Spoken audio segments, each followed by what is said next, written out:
Hello दोस्तों, नमस्कार। स्वागत है आपका मेरे यूट्यूब चैनल में। दोस्तों, जैसा कि आप सभी को विदित है कि मैं कुछ समय से हिंदी साहित्य के कुछ विशिष्ट कवियों के जीवन से संबंधित और कुछ विशेष उपन्यास और काव्यांग पर आधारित वीडियोस बना रहा हूँ। दोस्तों, आज मैं बात कर रहा हूँ काव्यांग की ही। काव्य के अंगों की हम बात करते हैं, जैसे अलंकार, रस, शब्द शक्ति है। उसी तरह आज मैं बात कर रहा हूँ छंद के बारे में। छंद को समझना बहुत सरल है। बहुत सारे विद्यार्थियों के व्यक्तिगत तौर पर मुझे मैसेजेस आए थे कि सर आप छंद पर वीडियोस बनाएं। तो मैं आज आपके सामने छंद के बारे में, छंद की व्याख्या करने से पहले कुछ बातें शेयर करना चाहूँगा।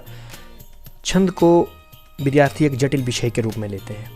उनका मानना है कि छंद को समझना सरल नहीं है। तो विद्यार्थियों, मैं यहाँ पर आप सभी को ये बता देना चाहता हूँ कि छंद कोई जटिल विषय नहीं है, क्योंकि हम उसके प्रति रुचि पैदा नहीं करते। हम सीधे बात करते हैं, चाहे वो तुलसीदास की चौपाई की हो, चाहे आपकी जायसी का पद्मावत हो, चाहे आपके दोहे की बात हो, कबीर के दोहों की बात हो, चाहे बिहारी के दोहों की बात हो, घनानंद के कवित की बात हो, या फिर आपके रसखान के स्वयं की बात हो। हम सीधे बात करते हैं दोहा, स्वया, कवित, जहाँ से आपको समझने में जटिलता आती है। तो इस वीडियो को आप अंत तक देखें। मैं बहुत सरल शब्दों में और सरल भाषा में आपको समझाने की कोशिश करूँगा। और हाँ, यहाँ पर एक निवेदन करना चाहूँगा कि अगर आप लोगों ने अभी तक मेरे चैनल को सब्सक्राइब नहीं किया है तो इसे सब्सक्राइब करें, और साथ ही वीडियो देखते हुए लाइक का बटन दबाना ना भूलें दोस्तों, क्योंकि यूट्यूब की एक रिपोर्ट आई है, उसमें उन्होंने बताया है कि 67% लोग, 67% लोग जो है बिना सब्सक्राइब किए वीडियोस को देखते हैं। तो चलिए आगे बढ़ते हैं। सबसे पहले बात करूंगा मैं छंद का अर्थ और परिभाषा। दोस्तों, जैसे कि आपको स्क्रीन पे दिख रहा है कि हिंदी साहित्य कोश के अनुसार अक्षरों की संख्या एवं क्रम, मात्रा, गणना तथा यति गति से संबद्ध विशिष्ट नियमों से नियोजित पद रचना छंद कहलाती है। अब आपको इस परिभाषा में बहुत सारे जो शब्द होंगे वो आपको अपरिचित लगे होंगे, जटिल लगे होंगे। देखें कैसे। हिंदी साहित्य कोश के अनुसार अक्षरों की संख्या एवं क्रम, मात्रा, गणना तथा यति गति। अब देखें, यति का मतलब होता है विराम, रुकना, गति का मतलब लय, से संबद्ध विशिष्ट नियमों से नियोजित पद रचना छंद कहलाती है। दोस्तों, अगर मैं बात करता हूँ यास्क की, यास्क के अनुसार ये एक आचार्य हैं, उन्होंने बताया है छंदासी छादनाथ, अर्थात छंद भावों को आच्छादित कर उन्हें समष्टि रूप प्रदान करता है। समष्टि मतलब सामाजिक रूप प्रदान करता है। इन्होंने छंद शब्द की उत्पत्ति छद धातु से मानी है, जिसका अर्थ होता है प्रसन्न करना, आह्लादित करना, खुश करना। यहाँ पर एक बात और मैं जोर देकर कहना चाहूँगा, आचार्य पिंगल का छंद सूत्र सबसे प्राचीन छंद शास्त्रीय ग्रंथ माना गया है। यहाँ पर यह बात ध्यान दें आप, क्योंकि छंद को ही पिंगल कहा जाता है, क्योंकि छंद शास्त्र का जो सबसे पुराना ग्रंथ रचा गया था आचार्य पिंगल द्वारा, जिसे हम छंद सूत्र भी कहते हैं और छंद शास्त्र भी कहते हैं। इसीलिए छंद को पिंगल नाम दिया गया है, क्योंकि सब सर्वप्रथम जो है आचार्य पिंगल द्वारा छंद शास्त्र की व्याख्या की गई थी। दोस्तों, अब जो बात करने वाला हूँ छंद के अंग की, ये अति महत्वपूर्ण अंग है। तभी आप समझ पाते हैं कि चौपाई क्या चीज़ है, आपका दोहा क्या है, स्वया क्या है, कवित क्या है, क्योंकि ये अंग को जानना अति आवश्यक होता है। चाहे आप इसके छंद के ये अंग माने, चाहे इसे तत्व कहें, चाहे इसे अवयव कहें। तो इसके जो मुख्य 8 अंग हैं, 8 तत्व कह सकते हैं आप। सबसे पहला है पाद या चरण, फिर है मात्रा और वर्ण, संख्या और क्रम, चौथे नंबर पर है लघु और गुरु, गण, यति, गति, और अंत में है तुक। आइए जानते हैं सबसे पहले इन्हीं 8 अंगों के बारे में एक एक करके। सबसे पहले चरण। चरण को हम पाद भी कहते हैं या पद भी कहते हैं। ध्यान दें, छंद में प्राय 4 चरण होते हैं।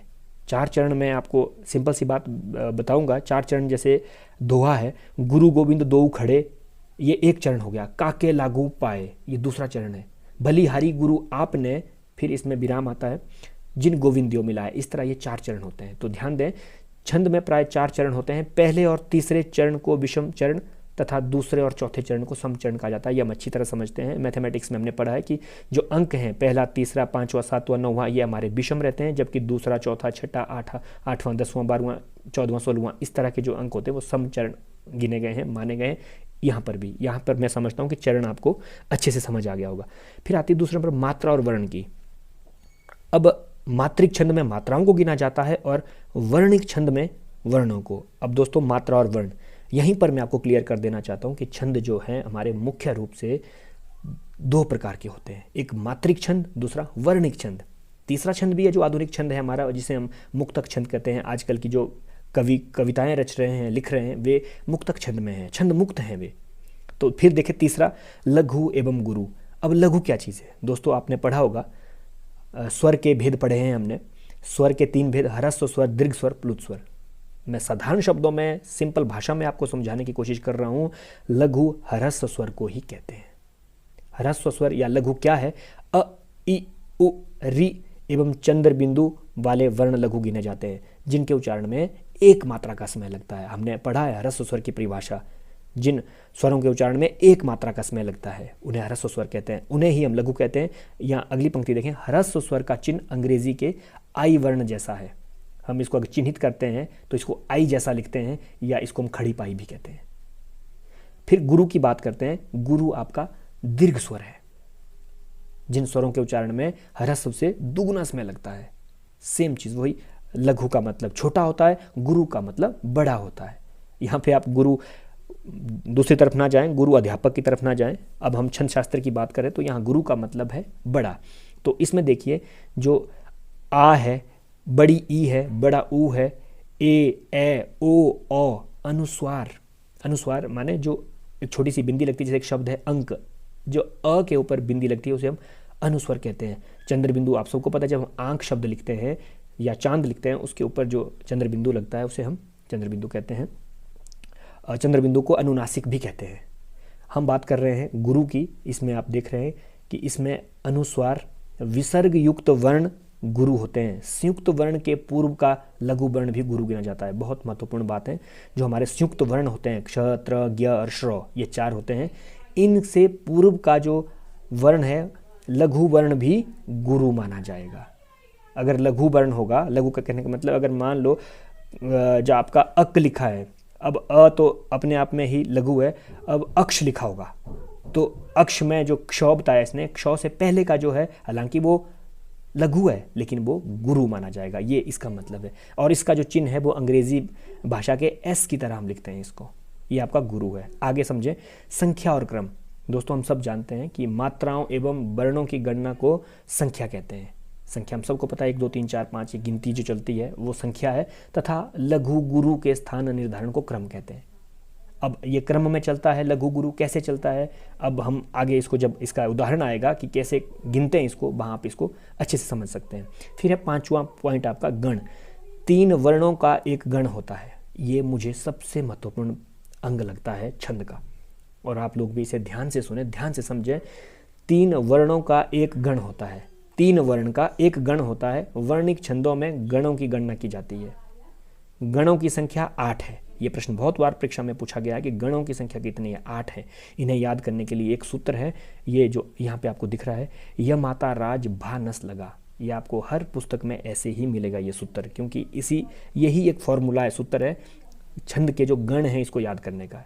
इसके आधार पर गण, उसकी वर्ण योजना, लघु गुरु आदि की जानकारी आसानी से हो जाती है। अब ये है क्या चीज़, यह माता राज भा नस लगा, आइए जानते हैं इसके बारे में। ये आपको दिख रहा है स्क्रीन पे, यह माता राज भा नस लगा। अब मैंने आपसे पहले बात की कि ये 9 होते हैं हमारे पास, गण 9 है। अब आपको जैसे स्क्रीन में दिख रहा है, यहाँ पे गणों का नाम लिखा है मैंने, फिर लिखा मैंने यगण, मगण, तगण, रगण, 4 तक, फिर 5वां है जगण, भगण, नगण, सगण। दोस्तों ये कुछ भी नहीं है। अब आपको लग रहा होगा कि कैसे आ गए, यहाँ देखें आप, ध्यान दें ऊपर, य से पूरा य माता, ये हमने उदाहरण के लिए देखा है, यहाँ पे य माता लिखा है। फिर हमने य से दिया यगण नाम, फिर जो ये य माता है, फिर हमने य को हटा दिया, फिर बना मा तारा। फिर यहाँ देखिए आप मा तारा, इससे म से बन गया मगण। फिर आता है हमारा य म हो गया, अब आएगा ताराज, ये है ताराज, और त से होता है तगण, और उसके बाद राजभा, ये है राजभा, र से रगण। उसी तरह भा तक हमने देख लिया था, फिर रगण तक हो गया था हमारा, ये रगण है। उसके बाद अब जगण आएगा, फिर भगण आएगा, फिर नगण आएगा, फिर सगण आएगा, फिर ल से लगण नहीं होगा, ल से लघु होगा, ग से गुरु होगा। और ये याद ऐसे ही करना है, इसको आप ऐसे नहीं याद करेंगे य माता राज भा न सलग नहीं याद करेंगे, न सलगा ही याद करेंगे, क्योंकि यहाँ पे आपको सलगा ही दिखने को मिल रहा है। इसी तरह इसकी अगर आपको पेपर में पूछा जाता है कि यगण में कितनी मात्राएं हैं, तब आपको ये वाला देना होता है कि यगण में 5 मात्राएं हैं। जैसे हमने अभी देखा कि एक मात्रा के लिए ये अंग्रेजी का आई वर्ण जो खड़ी पाई है इसको ऐसे लिखते हैं माँ, ये दीर्घ है। यहाँ पे मैं ये नहीं बोलूँगा कि ये आपका लघु गुरु की बात करूँगा मैं, ये गुरु है, ये लघु है। हम यहाँ पे ह्रस्व और दीर्घ की बात नहीं करते, वो स्वरों में बात करते हैं, लेकिन छंद में जब बात करनी है तब आपने लघु गुरु में ही बात करनी है। लघु माने एक मात्रा, जैसे य में एक मात्रा है तो इसका ऐसे लिखते हैं खड़ी पाई, और 2 मात्राएं हैं ये माने गुरु, ठीक है, गुरु माने दीर्घ स्वर, ठीक है, तो उसको हम इस ऐसे लिखते हैं, अंग्रेजी के एस वर्ण की तरह लिखते हैं। फिर आपका ता आता, ता को भी हम ऐसे लिखते हैं। और इसी तरह ये सारा है, ये माँ 2 है, ता 2 है, रा 2 है, 2 मात्रा, आ की मात्रा है, यहाँ भी आ की मात्रा है, यहाँ भी आ की मात्रा है, तो ये 2 2 2 इस तरह ये मातारा में 6 होता है। ताराज देखें आप, 2 मात्रा मतलब आ की मात्रा, यहाँ रा में भी आ की मात्रा, और ज ये अ की मात्रा है, माने ह्रस्व स्वर जिसको हम लघु कहते हैं। तो इस तरह से ये सारी मात्राएं ऐसे गिनते हैं हम। अभी भी आपको स्पष्ट नहीं हो रहा होगा, जब मैं आगे उदाहरण दूंगा कि इसे मात्राएं कैसे गिनते हैं, जब हमारे पास कोई दोहा आता है या चौपाई आती है, मैं उस समय आपको बताऊंगा। अब है हमारा अगला जो पॉइंट है छठा, यति। यति का मतलब है विराम, रुकना। जैसे मैं गुरु गोविंद 2 खड़े, वहाँ पे आपका कॉमा है, मतलब हम थोड़ी देर के लिए वहाँ पे रुक जाएंगे, पूर्ण विराम नहीं है, ठीक है, उसको हम कहते हैं आपका अल्प विराम, अल्प विराम, ठीक है। तो यहाँ पर आप समझें यति, यति का मतलब रुकना, थोड़ी देर के लिए आपने सांस लेना है, रुकना है, रुक जाना है। गति का अर्थ है लय, लय। जैसे अब कोई आपको हनुमान चालीसा याद होगी, हनुमान चालीसा को कैसे याद करते हैं, वो एक लय में चलती है। वैसे ही आपकी जो रामचरितमानस है तुलसीदास का दोहा और चौपाई में लिखा गया है, तो उसकी भी एक लय है गति के साथ, ठीक है, उसको पढ़ा जाता है, गाया जाता है। फिर तुक की बात आती है, तुक को हम सब जानते हैं, तुकबंदी होती है, अंतिम वर्णों की आवृत्ति, जैसे खाना, फिर नहाना, लाना, गाना, जाना, ये सब वर्णों की जो तुक भी 2 प्रकार के हैं, जो जहाँ बनते हैं वहाँ तुकबंदी उसको बोलते हैं, तुकांत बोलते हैं जिसका अंत जो है तुक से होता है, एक अतुकांत होता है जहाँ पे तुकबंदी नहीं होती है, ठीक है। चलिए आगे, अब छंद के प्रकार की बात करेंगे। छंद मुख्यतः मैंने आपको बताया सामान्यतः 2 तरह के रहते हैं, एक मात्रिक और वर्णिक। मात्रिक में मात्राओं को गिनते हैं, वर्णिक में वर्णों को गिना जाता है। और जो मुक्तक छंद है ये हमारा आधुनिक छंद है, जिसके प्रणेता हिंदी साहित्य में सूर्यकांत त्रिपाठी निराला जी माने जाते हैं। उनकी जो कविता है, बहुत प्रसिद्ध कविता जूही की कली से मुक्तक छंद की शुरुआत मानी जाती है। तो चलिए दोस्तों, अब मैंने एक उदाहरण मात्रिक छंद का लिया है और एक हम उसके बाद वर्णिक का पढ़ेंगे। अब मात्रिक छंद का मैंने चौपाई लिया है। मात्रिक छंद बहुत प्रकार के हैं, मतलब मात्रिक छंद में बहुत सारे छंद आते हैं। तो हमने एक जो प्रसिद्ध है आपका, चाहे रामचरितमानस की बात करें, चाहे आप मलिक मोहम्मद जायसी के पद्मावत की बात करें, वो सब चौपाई में लिखा गया है, दोहा और चौपाई में। चौपाई क्या चीज़ है? ये सममात्रिक छंद है दोस्तों। सममात्रिक आपको पता है, सम का मतलब आपको पता है, मैंने बताया था आपको। यह सममात्रिक मतलब 2 4 6 इस तरह की इसमें मात्राएं होती हैं। तो इसमें 16 मात्राएं, 16 शब्द अपने आप में सम है। तो ये सममात्रिक छंद है। इसमें 4 चरण होते हैं।